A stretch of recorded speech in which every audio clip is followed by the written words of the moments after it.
సర్వాధికారియు నిరంతర స్తోత్రార్హుడు యేసుక్రీస్తు ప్రభువారి ప్రశస్త నామంలో ఉదయకాలపు వర్తమానాల కొరకు ఎదురు చూస్తున్న మీ అందరికీ ఇమాన్యుయల్ మినిస్ట్రీస్ తరపున మా శుభాభివందనాలు తెలియచేస్తున్నాను.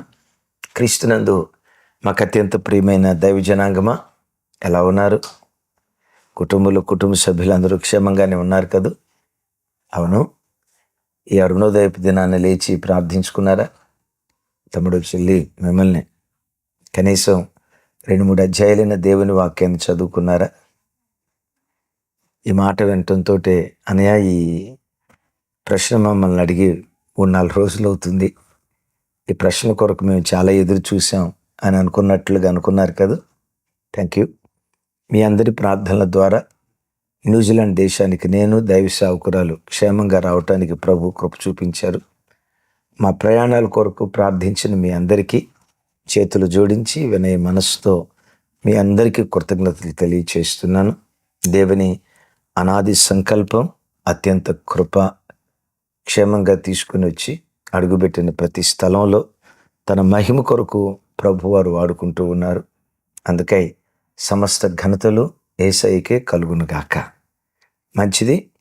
న్యూజిలాండ్ దేశంలో ఆక్లాండ్ అనే టౌన్లో మేమున్నాం. చూస్తూ ఉన్నారు కదా సముద్రం. ఒకసారి గెస్ చేయండి, ఏ సముద్రం ఇది? కింద కామెంట్ బాక్స్లో రాయండి. ఎస్, ఈ సముద్రం పేరు పసిఫిక్ మహాసముద్రం. న్యూజిలాండ్ దేశం పసిఫిక్ మహాసముద్రపు ఒడ్డున ఇదొక ద్వీపం, చుట్టూత సముద్రం, ఓ రకంగా ఐలాండ్, అతిపెద్ద ఐలాండ్, చాలా అద్భుతమైన సుందరమైన దేశం.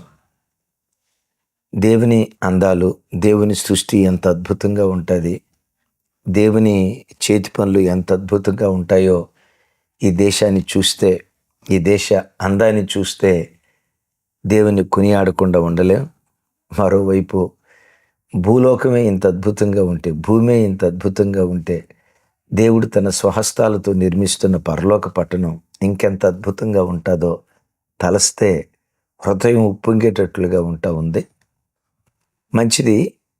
ఈ దినం న్యూజిలాండ్ దేశం నుంచి ఒక ప్రత్యేకమైన అంశం మీతో వాక్యం పంచుకోవాలని ఈ సముద్ర తీరాన దేవుని సన్నిధిలో ఆశపడి ఈ మాటలు మీతో పంచుకుంటూ ఉన్నాం. గడిచిన దినాల్లో అమెరికా నుండి ఆస్ట్రేలియా వరకు అని నేనంటే, ఓ తమ్ముడు లక్ష్మణ్ న్యూజిలాండ్ ఇదే ఆక్లాండ్ టౌన్లో ఉంటాడు, ఇదిగో ఈ తమ్ముడే, అన్నయ్య మీరు అమెరికా నుంచి ఆస్ట్రేలియా అనకూడదు, ఆస్ట్రేలియా కాదు, మీరు న్యూజిలాండ్ అనాలి అన్నాడు. ఎందుకు తమ్ముడా అన్నాను. సూర్యుడు మొట్టమొదట ఉదయించేది, సూర్యోదయం ప్రారంభమయ్యేది మా దగ్గర నుంచే. ఆ తర్వాతే అలా అలా అలా అలా సూర్యోదయం ప్రారంభమయ్యేది. చూసారా, ఈ కొండలు, ఈ ప్రాంతాల నుంచే సూర్యోదయం ప్రపంచ దేశాలకు నూతన దినం ఈ ప్రాంతం నుంచే ప్రారంభమవుతుంది.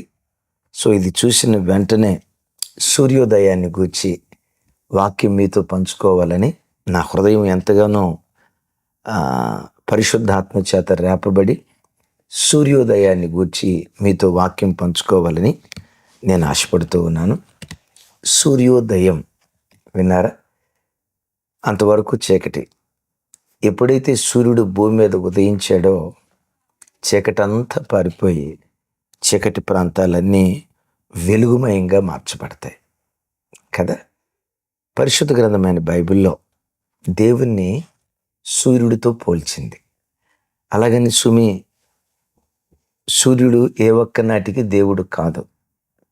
అలంకారప్రాయంగా మనకు అర్థమవటానికి దేవుడు వెలుగుతో నిండినవాడు, సమీపింపరాని తేజస్సులో ఉన్నవాడు అనే మాట మనకు అర్థం అవటానికి మన కంటి కనబడి పదార్థాలతో దేవుడు పోల్చి మాట్లాడుతూ వచ్చాడు. దేవుడు ఏ ఒక్క నాటికి సూర్యుడు కాడు, కాజాలడు. అందుకనే క్రైస్తవులు ఎప్పుడు సూర్య నమస్కారాలు చేయరు, చంద్ర నమస్కారాలు చేయరు, నక్షత్రాలకు పూజించరు. అఫ్కోర్స్ వాటిని పూజించే వాళ్ళు ఉంటారు, వాళ్ళ విశ్వాసాన్ని మనం కించపరచకూడదు. అట్ దట్ సేమ్ టైం ఎవరి కోసమో మన విశ్వాసాన్ని దాచిపెట్టుకోవాల్సిన అవసరం లేదు. ఎందుకు సూర్యుని పూజించకూడదు? ద్వితీయోపదేశకాండంలో రాసి ఉంటుంది. ఎరిగిన వాళ్ళు కింద రెఫరెన్స్ రాయండి. ద్వితీయోపదేశకాండంలో రాయబడిన మాట, ఆకాశ నక్షత్రాలు, సూర్య చంద్రులు దేవుని సైన్యాలని, దేవుని సైన్యాలుగా పిలువబడుతున్న సూర్యచంద్ర నక్షత్రాదులను సర్వాకాశము క్రిందనున్న సమస్త ప్రజలకు దేవుడు పంచిపెట్టాడు. సూర్యుడా, ప్రజలకు నువ్వు పగటిపూట వెలుగునివ్వు. చంద్రుడా, రాత్రిపూట నువ్వు వెన్నెలనివ్వు. నక్షత్రాలరా, ఇదిగో మీకున్న బాధ్యత ఇది అని సర్వాకాశము క్రిందనున్న సమస్త ప్రజలకు పంచిపెట్టాడు దేవుడు. చిన్నపిల్లలకు చాక్లెట్లు పంచిపెట్టినట్లుగా అనంత జ్ఞాని అయిన దేవుడు తండ్రి తను సంపాదించిన ఆస్తిని నలుగురికి 4 భాగాలుగా పంచిపెట్టినట్లుగా ఆ పరలోకపు తండ్రి సర్వాకాశము క్రిందనున్న సమస్త ప్రజలకు సూర్యచంద్ర నక్షత్రాదులను పంచిపెట్టాడు. వింటున్నారా? విఘ్నత కలిగిన ఏ మనిషి అయినా పంచిపెట్టబడిన వాటిని అనుభవిస్తాడు, పంచిపెట్టిన వాణిని ఆరాధిస్తాడు. ఇప్పుడు పిల్లలకి మీరు చాక్లెట్ ఇచ్చారు, చాక్లెట్ తీసుకుని సంతోషిస్తాడు. కానీ థ్యాంక్స్ చెప్పేది ఎవరికి? చాక్లెట్కా. దండం పెట్టేది ఎవరికి? చాక్లెట్కా. నా చాక్లెటే అని చాక్లెట్ చుట్టూతో తిరుగుతాడా? తండ్రి చాక్లెట్ ఇచ్చాడు కదా, తండ్రిని చూసి thank you daddy, thank you mom అని అంటారు కదా. కృతజ్ఞతలు చెప్పేది పంచిపెట్టిన ఆయనకి, అనుభవించేది పంచిపెట్టబడిన దాన్ని. సూర్యచంద్ర నక్షత్రాదులను మనం అనుభవించాలి, కానీ పొరపాటున ఆరాధించకూడదు. ఆరాధనకు యోగ్యుడు యేసునాథుడు. సృష్టికర్త ఒక్కడే ఆరాధనకు యోగ్యుడు. నిజమే, పరిశుద్ధ గ్రంథమైన బైబిల్లో తండ్రి అయిన దేవునిని జ్యోతిర్మయుడుగు తండ్రి, ఫాదర్ ఆఫ్ లైట్స్, విన్నారా? జ్యోతిర్మయుడుగు తండ్రి అని. మన ఆరాధ్య దైవం ప్రభు అయిన యేసు క్రీస్తు వారిని నీతి సూర్యుడు అనని దేవుని వాక్యం పోల్చి మాట్లాడుతోంది. ఎందుకు ఈ దేవుణ్ణి సూర్యునితో లేక సూర్యునితో దేవుని వాక్యం పోల్చింది? 4 విలువైన విషయాలు చెప్తాను.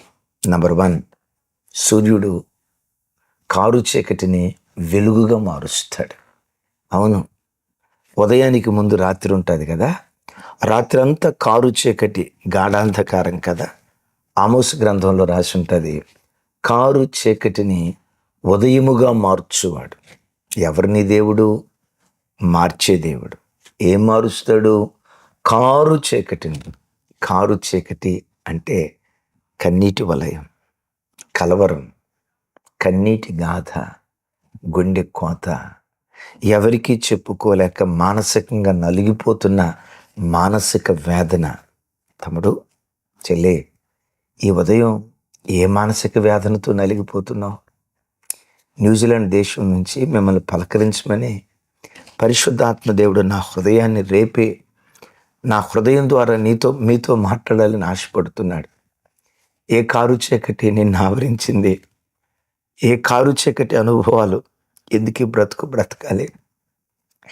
ఈ చీకటిలో నుంచి నా జీవితం బయటకు రాదు. జీవితం అంతా ఈ కన్నీటి మయమే అయిపోతుంది.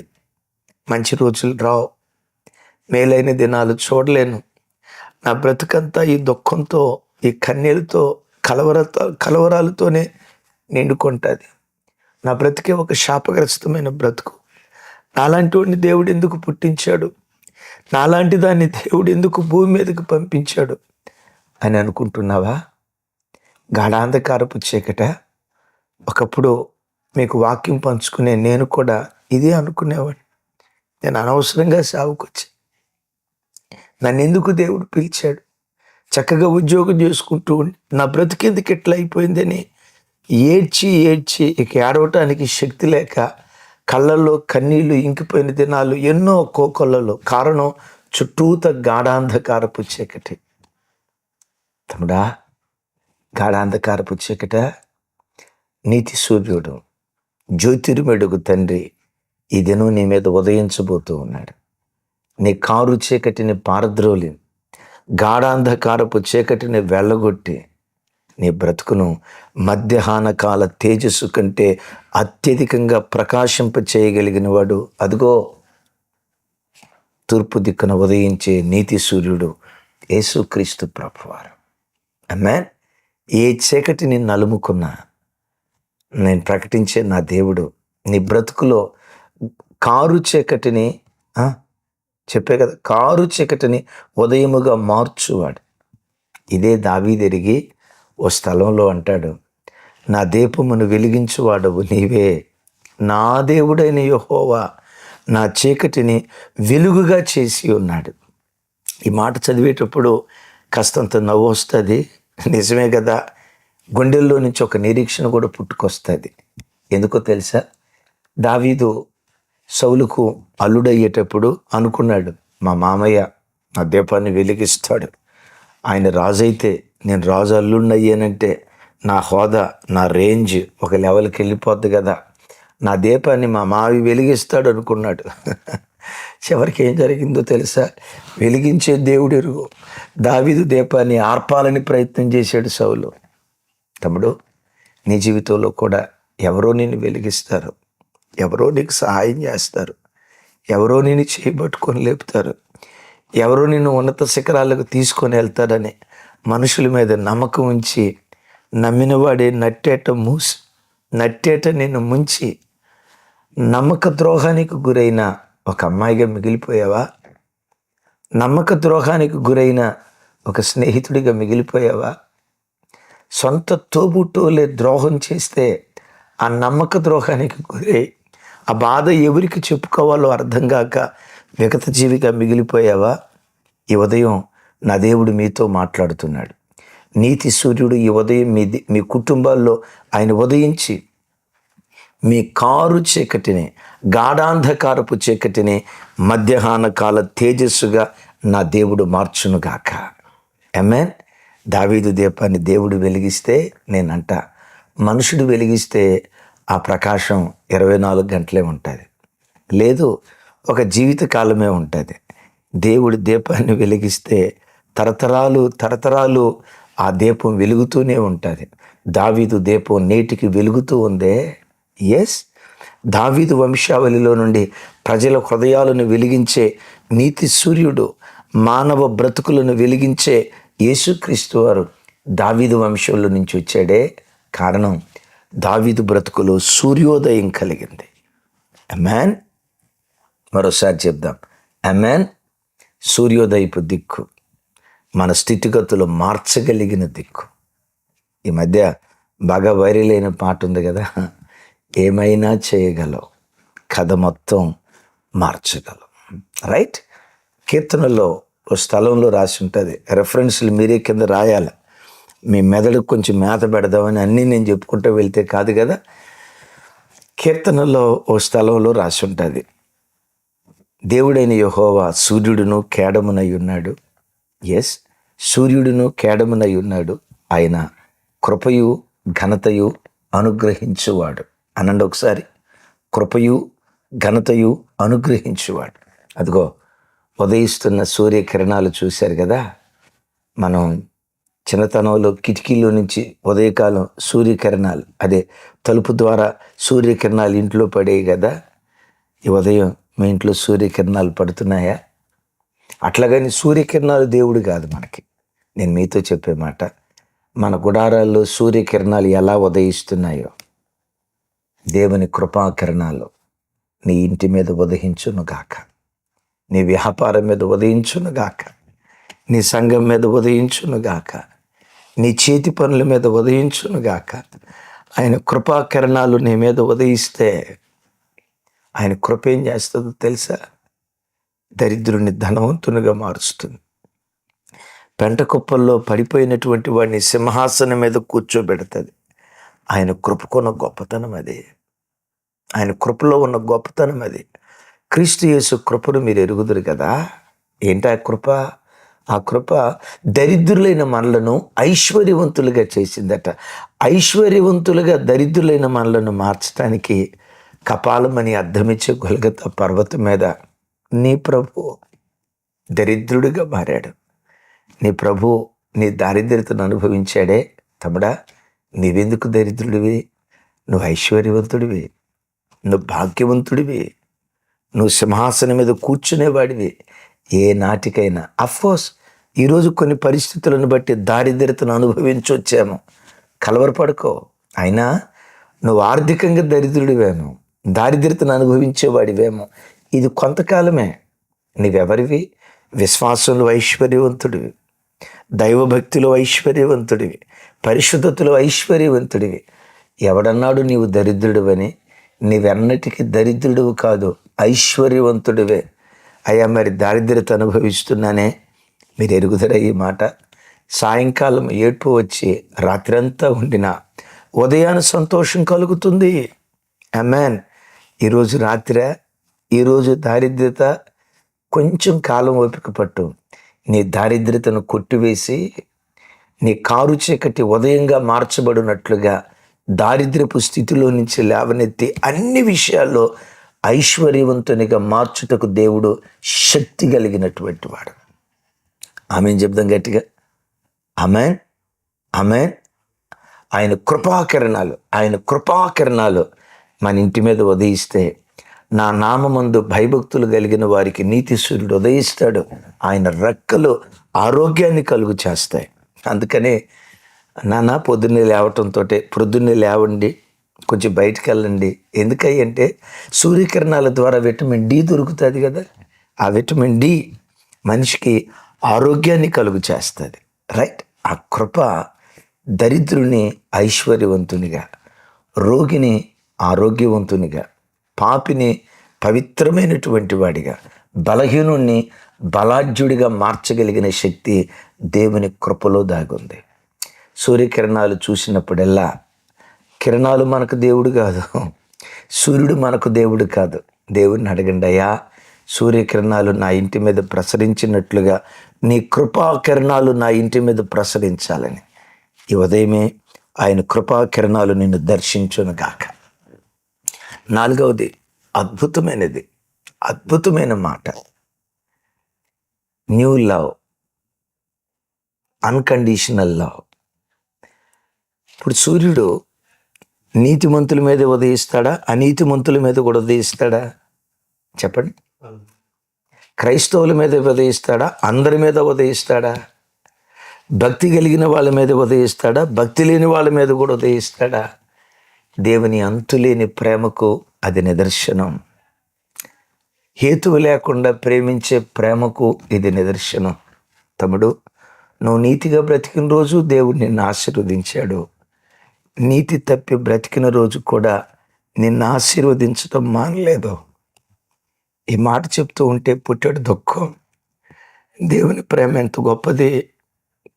ఓ తండ్రి కూడా తన బిడ్డలను అంత ప్రేమించలేడేమో, ఒక తల్లి కూడా తన బిడ్డలను అంత ప్రేమించలేదేమో. కొన్నిసార్లు పిల్లలు తప్పు చేస్తే, రే నా కడుపు నువ్వు చెడబుట్టావురా, నువ్వు చావరా, ఎందుకు నువ్వు పుట్టావురా, నాకు అవమానం తీసుకొచ్చావురా. కన్న తల్లిదండ్రులు అంటారే, దేవుడు ఎప్పుడు రే నువ్వు చావరా, నువ్వెందుకు రక్షించబడ్డావురా అండవు, నువ్వు చావరా అండవు. వీడు చస్తే బాగుండు అనడు, వీడు మారితే బాగుండు, వీడు నా వైపు తిరిగితే బాగుండు, మరలా నా ప్రేమ దగ్గరకు వస్తే బాగుండని నేను మార్చుకోవటానికి ప్రేమ ప్రయత్నం చేసేదే, కానీ నీ చావును కోరుకునేది కాదు నా దేవుని ప్రేమ. నువ్వు నీతి తప్పి బ్రతికినప్పుడు కూడా నీకు చేసే మేలు ఆయన చేయక మానలేదు. మనసున్న మారాసు. అలాగని నువ్వు నీతి తప్పి ప్రవర్తిస్తున్నా కానీ దేవుడు నీకు మేలు చేస్తున్నాడు అని అంటే ఇంకా నిన్ను నీతి తప్పి ప్రవర్తించి బ్రతకమేనా, ఇంకా కీడులో బ్రతకమేనా, ఇంకా అపవిత్రతలో బ్రతకమేనా? లేదు. రోమపత్రికలు అంటాడు కదా, ఆయన అనుగ్రహ ఐశ్వర్యము మారు మనసుకు నిన్ను ప్రేరేపిస్తూ ఉంది. దేవుడు, నాన్న నువ్వు దూరం అయిపోయినా నీకు ప్రమోషన్ ఇచ్చాగా, ఈ మేలు పొందుకొని నా వైపు తిరుగు. గతంలో నువ్వు కీడు చేసి ఉండొచ్చు, కీడు చేయటం నీ అలవాటు అయితే మేలు చేయటం నా దేవుని అలవాటు. వా, విన్నారా? కీడు చేయటం మానని మన బ్రతుకులకు మేలు చేయటం దేవుడు మానేశాడా? ఆరోగ్యం ఇచ్చాడు, ఐశ్వర్యం ఇచ్చాడు, ప్రమోషన్స్ ఇచ్చాడు, మంచి పిల్లల్నిచ్చాడు, మంచి ఆర్థిక వ్యవస్థనిచ్చాడు. ఒకవేళ నువ్వు అంటున్నావా, అయ్యా నేను కృతజ్ఞత లేనుడిగా బ్రతికాను, నన్ను దేవుడు అంగీకరిస్తాడా? ఒక అద్భుతమైన మాట. ఆయన వాత్సల్యతట దినదినము నూతనంగా పుట్టుకొస్తుందట. నిన్ను అస్తమించిన సూర్యుడు ఈరోజు నూతనంగా పుట్టుకొచ్చాడే. నీ పాపాన్ని బట్టి దేవుని ప్రేమ నాకు దూరం అయిపోయింది అని నువ్వు అనుకుంటే విను, ఈ దినం నూతన వాత్సల్యంతో నిన్ను దర్శించాలని దేవుడు ఆశపడుతున్నాడు. విన్నారా? అలాంటి దేవుడు ప్రేమిస్తాడా? పశ్చాత్తాపడి దేవుని దగ్గరికి రా. నీ మీద నీతి సూర్యుడు ఉదయించి తన వాత్సల్యాన్ని నీ మీద కురిపించడం ప్రారంభిస్తాడు. చివరి మాట, 4వది. సూర్యోదయం ప్రపంచానికి ఇచ్చే ఒక అద్భుతమైన సందేశం. ఈ మాట చెప్తున్నప్పుడు నాకు ఒకంత భయం, జాగ్రత్త. మనందరినీ దిద్దుబాటు చేయాలని ప్రత్యేకంగా మీతో పంచుకోమని నా హృదయాన్ని పరిశుద్ధాత్ముడు ప్రేరేపిస్తున్న దివ్యమైన విషయం. సూర్యోదయం ప్రపంచ మానవాళికి ఇచ్చే ఓ భయకంపితమైన ఒక నిరీక్షణతో కూడుకున్న పాఠం ఏంటో తెలుసా? న్యూజిలాండ్లో ఉదయం అయితే భారతదేశంలో చీకటి, భారతదేశంలో ఉదయం అయితే న్యూజిలాండ్లో చీకటి, అమెరికాలో ఉదయం అయితే భరతగడ్డలో చీకటి, భరతగడ్డలో పగటిపూటైతే అమెరికాలో రాత్రి. అంటే ఒకే సూర్యుడు ఉదయించాడు నిజమే, ఒకవైపు చీకటి, మరొక వైపు వెలుగు. ఇది దేవుని న్యాయ తీర్పు గుర్తు. యేసుక్రీస్తు వారు నీతి సూర్యుడిగా ఉదయించబోతున్నాడు. జీవులకు అంతిమ న్యాయాధిపతిగా ఆయన ఉదయించబోతూ ఉన్నాడు. తమ్ముడా, చెల్లి, నా మాటలు వింటున్నారా? మొదటి రాకడలో గొర్రెపిల్లగా ఆయన ప్రత్యక్షమయ్యాడు. రెండవ రాకడలో గొర్రెపిల్లగా కాదు, యోధాగోత్రపు కొదమ సింహంగా జీవులకు అంతిమ న్యాయాధిపతిగా ఆయన ప్రత్యక్షం కాబోతూ ఉన్నాడు. ఆయన ప్రత్యక్షమైనప్పుడు కొందరి బ్రతుకులు వెలిగించబడతాయి, పరలోక రాజ్య వారసులుగా మార్చబడతారు. అదే కొందరి బ్రతుకులు, చెప్పండి, అదే కొందరి బ్రతుకులు చీకటి. సూర్యుడు ఉదయిస్తే ఒకవైపు వెలుగు, మరోవైపు చీకటి. భక్తి లేని వారికి చీకటే, పాపం చేసేవారికి చీకటే, అపవిత్రతలో దొర్లేవాడు చీకటే, త్రాగుబోతులకు చీకటే, వ్యభిచారులకు చీకటే, అక్రమ సంబంధాలు బ్రతికేవాడికి చీకటే. మై లైఫ్ మై రూల్స్, నా జీవితం నా ఇష్టం అనుకునేవాడికి చీకటే. నా జీవితం మీద సార్వభౌమాధికారం నా దేవునిదే, సర్వ హక్కులు దేవునివే అని దేవుని చిత్తానికి ఎవరు తమను తాము అప్పగించుకుంటారో వారి బ్రతుకులు వెలిగించబడతాయి, వెలుగులోనికి, పరలోక రాజ్యానికి వెళ్తారు. నిజమే, నోవాహు కాలంలో నోవాహు కుటుంబానికి వెలుగు, ప్రపంచ మానవాళికి చీకటి. అవును, సొదొమ కాలంలో లోతు కుటుంబానికి వెలుగు. సొదొమ గొమొర ప్రాంతం అంతా అగ్ని గంధకాలతో కాల్చబడింది. తీర్పు. యెరికో పట్టణం అంతా నాశనం అయిపోయింది. రాహాబు కుటుంబం తప్పించబడి యెరూషలేము చేర్చబడింది. తమ్ముడు, నీ కుటుంబం, మన కుటుంబాలు ప్రతిరోజు ఉదయం ఎర్లీ మార్నింగ్ మెసేజెస్ కొరకు ఎదురు చూసే ప్రతి కుటుంబం పరలోకంలో కనపడాలి. మన కుటుంబాలు పరలోకంలో కనబడాలి. ఒక డెక్క కూడా విడిచిపెట్టబడకూడదు. సూర్యోదయం నేర్పుతున్న పాఠం, సూర్యుడు ఉదయించినప్పుడు ఒకవైపు వెలుగు, మరోవైపు చీకటి. పరలోక రాజ్య వారసులుగా మనం బ్రతుకుదాం. ముగింపులో ఒక మాట, ఆ సూర్యోదయం మనకు కలగాలంటే మనం ఏం చేయాలి? ఆదికాండంలో ఒక స్థలంలో రాసి ఉంటుంది, అతడు పెనూయేలు నుండి సాగినప్పుడు సూర్యోదయమాయను. అనండి, పెనూయేలు నుండి సాగినప్పుడు అతనికి సూర్యోదయమాయను. ఎక్కడ రాసిందా మాట? కింద రెఫరెన్స్ రాయండి. ఎవరిని గూర్చి? మన పితరుడు యాకోబు గారి గూర్చి. పెనూయేలు నుండి సాగినప్పుడు అతనికి సూర్యోదయం ఆయను. ఎక్కడి నుంచి సాగినప్పుడు? పద్దనరాము నుండి సాగినప్పుడు కాదు, బేర్షెబా నుండి సాగినప్పుడు కాదు, హారాను నుండి సాగినప్పుడు కాదు. ఎక్కడి నుండి సాగినప్పుడు? పెనూయేల్ అనగా దేవుని ముఖము అని అర్థం. క్రైస్తవుడా, ప్రతి దినం లేవటంతో దేవుని ముఖదర్శనం చేసుకో. దేవుని ముఖదర్శనం చేసుకొని, ముఖదర్శనం చేసుకున్న స్థలం నుంచి నువ్వు సాగిపోతే సూర్యోదయం అవుతుంది నీ బ్రతుక్కి. నీతి సూర్యుడు ఉదయిస్తాడు, నీ చీకటి పొరలు ఛేదించబడతాయి, కారు చీకటి వెలుగుగా మార్చబడుతుంది. నిజమే. పెనుయలకు రాకమునుపు యాకోబుకి ఎన్ని భయాలు. అన్నొస్తాడు, చంపేస్తాడు, నా కుటుంబం నాశనం అయిపోతుంది, యాకోబు అనేవాడి కుటుంబం ఇక మిగలదు, 13 మంది పిల్లలు మొత్తం హతులైపోతారు. 12 మంది పిల్లలు మొత్తం హతులైపోతారు, సర్వం కోల్పోతారు. యాకోబు భయపడ్డాడు. ఆ భయమనే కారు చీకటి నుంచి యాకోబుకు విడుదలిచ్చింది పెనుయేల్.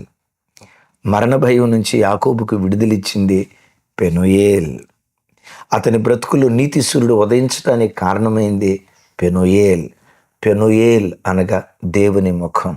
ప్రతిరోజు ఉదయం లేవటంతో దేవుని ముఖదర్శనం చేసుకో. ఆయన ముఖదర్శనం నీ బ్రతుకునకు సూర్యోదయంగా మార్చునుగాక. ఆమేన్. మంచిది. మన మధ్యలో దైవజనరాలు ఉన్నారు.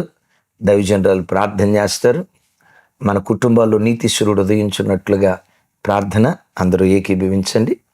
మహోన్నతుడా, సర్వశక్తిమంతుడా, జీవాధిపతి, మీకు స్తోత్రం నాయన. దేవా, మీ ప్రేమకై వందనాలు నాయన, మీ కృపకై వందనాలు తండ్రి. ఉదయ కాలాన చక్కని వర్తమానం ద్వారా మీరు మాట్లాడినందుకై మీకు స్తోత్రము నాయన. తండ్రి, మీకు స్తోత్రం. ఈ వర్తమానం వింటున్న ప్రతి బిడ్డ జీవితంలో ఈ వాక్కులన్నీ నెరవేర్చండి ప్రభా. ఉదయ కాలానే మీ కృప మీరు మాకు అనుగ్రహించండి నాయన. సూర్యోదయమైన నీతి సూర్యుడైన దేవా, మీ కాంతి కిరణాలు ప్రతి ఒక్కరిని ఆవరించినట్లు, మీ కృపా కిరణాలు ప్రతి ఒక్కరిని ఆవరించినట్లు కృప చూపండి, ఆశీర్వదించండి నాయన. అవును తండ్రి, మీరు ఉదయించినప్పుడు దేవా, కొందరికి అది చీకటిగా, కొందరికి వెలుగుగా మార్చబడుతుంది నాయన. ఇదిగో తండ్రి, మీ ఉదయం మాకు వెలుగుగా మార్చబడాలి. వెలుగు సంబంధుల వలె ఈ లోకంలో మేము బ్రతకాలి నాయన. మీకు వందనాలు. న్యూజిలాండ్ ప్రాంతానికి తోడుకుని వచ్చారు. ఇక్కడున్న మా ప్రియ బిడ్డల కుటుంబాలన్నింటినీ మీరు దీవించండి, ఆశీర్వదించండి. ఈ వాక్యం వింటున్న ప్రతి ఒక్కరికి మీ నిండైన దీవెనలు ప్రసాదించి వెలుగుమయులుగా దేవా, మీ కాంతిని అనుభవించి బిడ్డలుగా బ్రతుకున్నట్లు ఆశీర్వదించి వర్ధిల్ల చేయమని యేసు నామంలో ప్రార్థిస్తున్నాను తండ్రి. ఆమేన్. తండ్రి అయిన దేవుని ప్రేమ, కుమారుడైన యేసు క్రీస్తు వారి దివ్య కృప, పరిశుద్ధాత్మ దేవుని అన్యోన్య సహవాసం మనకు సకల పరిశుద్ధులకు సదా తోడయుండి నడిపించునుగాక.